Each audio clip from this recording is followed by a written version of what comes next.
Okay, so dito tayo sa formula ng mga area. So sa parallelogram, base times height lang yan. Yung itsura ng parallelogram, ganito. Ganyan. Para siyang nakaslant na triangle. Or nakaslant na rectangle.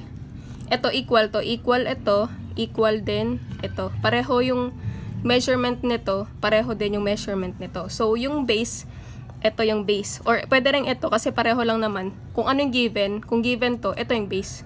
Yung height naman, yung height, yun yung laging nakatayo. So ito yung height. Yan yung height. So base times height, yun na yung area. So sa triangle naman, syempre yung itsura ng triangle, alam nyo na yan, ganyan. Yung base dyan, itong nasa ilalim, nakahiga. Yung height nyan, ito, yan. Base times height over 2. Ganon lang. Sa trapezoid, yung trapezoid, itsura niyan, para siyang palda. Ganyan, no. Yung height niyan, di ba, yung height laging nakatayo, ito, height. Pwede rin ito, height. Kasi pareho lang naman yung measurement niyan. Pero magkaiba yung measurement ng dalawang base. Dalawa base nito, itong nasa taas, tsaka ito. Dalawa din base nito, ito, tsaka ito. Ito, dalawa. Magkaiba yung measurement niyan. So, ipagpa-plus mo muna yung measurement nito. Kaya, base 1, ito yung base 1 plus base 2. Ito yung nasa ilalim yung pangalawang base. Ipag-plus mo, divided by 2 times yung height. Sa square naman, side times side. Ito, multiply mo lang ito times ito. Length times width. Sa rectangle naman. Ito yung length. Yung length, madalas yan yung mahaba. Width, madalas pinakamaikli. So, multiply mo lang yung measurement nito tsaka ito. So, dito tayo sa example. Tawag dito, palda, diba? Para siyang palda. Tawag dyan ay trapezoid. I-memorize nyo na lang yung formula. Kasi ito talaga yung pagbabasehan. So, base 1 plus base 2 over 2 times height. So, i-compute natin. Nakalagay na dito. Base 1, 20 plus 25. Ito, base 1 plus base 2 over 2 times height. 25 plus 20 over 2 times 16 cm. Kasi ito yung 16, no? Height, nakalagay 16. Height. Ito yung base. Base 1, 25 plus base 2, 20 divided by 2. Sagot niyan, 360 cm squared. Yan na. Pag area, laging may squared yan. Kung centimeter, centimeter squared. Kung meter, meter squared. Kung feet, feet squared. Laging may 2 sa ibabaw. Laging may 2 yan. Okay? Next naman, number 2.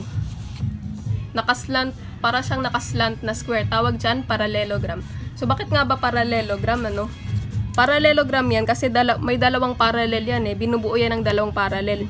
Yung tsura ng parallel, ganito siya. Para siyang dalawang line na hindi siya magkakaumpog or hindi rin siya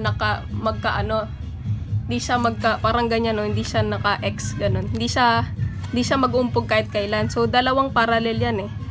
Ito, isa ito, tapos isa rin dito. So, ito yung parallelogram. Itong nasa, ito. Yan. Kaya dalawang parallel. Ito parallel, to parallel, then ito.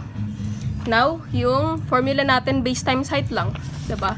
Nakalagay na yung base, so given, no? 3 cm. Yung height, given na din. Ayun, no? Nakalagay h. H equals 5 cm. So, multiply lang. 5 times 3 equals 15 cm squared. So, meron na tayong sagot sa number 2. 15 cm squared. 1, 2. Number 3, triangle. Diba? Halatang-halata na triangle yan. So, yung formula natin, base times height over 2. Base niyan, 6 cm. So, 6 cm times height. Height niya, no, nakalagay na 3 cm. 3 cm divided by 2 equals 9 cm. Ay, centimeter pala. 9 meter squared. So, yan yung nasagot sa number 3. Last, number 4. Square. Diba? So, side times side lang yan. I know, side times side. Side times side. Or, i-multiply mo siya sa sarili niya. Kung isa lang yung given, kunwari ito lang, hindi kasama to, multiply mo lang siya sa sarili niya. So, 20 times 20. 20 times 20 equals 400. Meter, ay, meter yung gamit. So, meter squared. Huwag mong kakalimutan yung squared kasi yun yung ibig sabihin na area yung nakuha mo. So, yun na number 4. So, sa rectangle naman, kasi walang binigay, parang side times side lang siya. Pero magkaiba yung ano. Kunwari, ito 4, ito 5. So, multiply mo lang siya pareho. 5 times 4 equals 20. Kunwari, feet yan. So, 20 feet squared. Okay, yun lang.